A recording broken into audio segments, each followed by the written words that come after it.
Hello and welcome. We would like to thank you for the opportunity to present today on Junie B. Jones and why she should not be banned in schools. Our group consists of Julie Soriano Veloz, Nicole Keneally, Jordan Oakes, and Michael Dunn. So the book that we chose to focus on is the first book in the Junie B. Jones series. It's called Junie B. Jones and the Stupid Smelly Bus. This book and this series are commonly challenged in schools for reasons that we feel are inadequate. The Junie B. Jones series is written by author Barbara Park. We as a group believe that the Junie B. Jones series should not be banned in schools because they are fun books for children to read and have important lessons that they can learn from.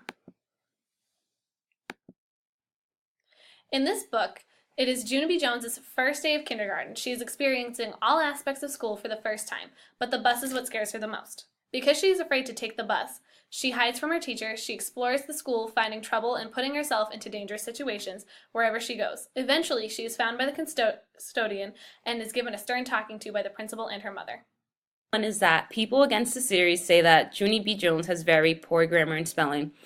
The books are supposed to be written like they are written by Junie B. in a diary or her journal. Seeing as how she's only about 6 years old, her spelling mistakes are purposely made. In fact, many kids her age can't spell half the words that she can.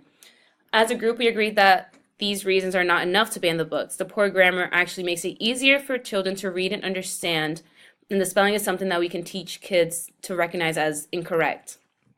On page 1, Junie B. says, "Our hands didn't fit together that good. Rather, she should have said that well or very well."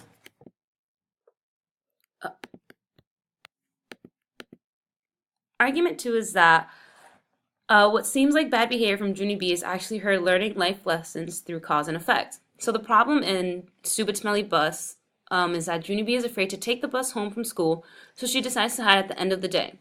While in the school, she sneaks around playing in rooms and causing trouble. Her consequence is that since she is running around the school and realizes that a lot of the rooms are locked up, she really needs to use the bathroom, she starts to panic because it's an emergency and calls 911. This causes all of the emergency services in her town to show up to the school along with her mother, who was worried sick. The lesson she learned is that she gets in trouble for calling 911 for a non-emergency. Argument 3. Many who challenge the book argue that Julie B. is a bad influence on children. This assumes that children will blindly do what they read about in books. Some people say that kids shouldn't read the book because there is no educational value.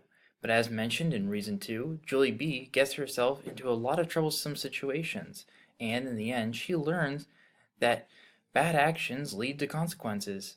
Even if the books aren't educational per se, they serve a different purpose, to get kids interested in reading. The situations Julie B. gets herself into relate to kids. For example, in Stupid Smelly Bus, she is afraid of the bus, which many kids are afraid of for the first couple of weeks.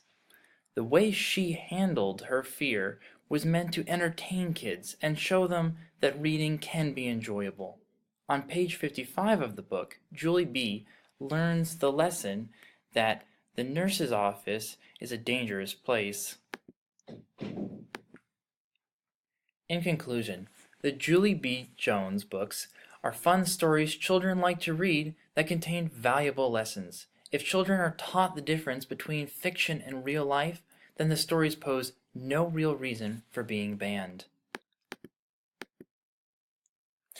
We hope that you understand our rationale for wanting to keep the Junie B. Jones series in schools. We think it has a lot to offer kids, especially early readers.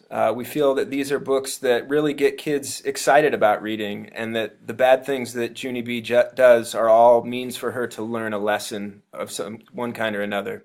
So thanks for listening, and we'll see you next time.